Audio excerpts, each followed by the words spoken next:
How to verify WIX domain for Facebook ads in WIX.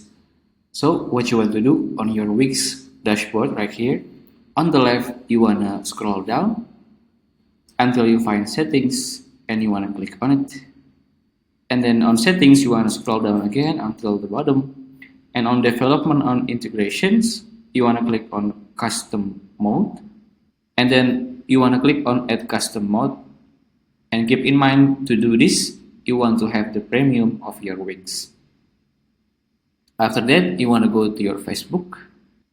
Right here on Business Portfolio Info or Business Manager, you want to go to Brain, Safety and Suitable.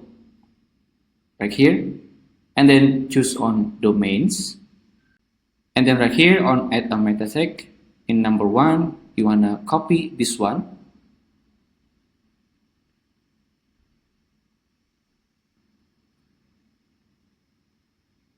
And then you want to go back to your WIX, and then you want to paste the code on the box right here, and don't forget to enable it.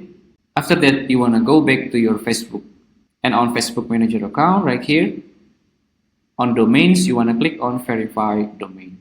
And keep in mind, after you verify your domain, you will need to wait up until 3 days to wait for the Meta to approve your domain. If you find this video useful, please consider like and subscribe.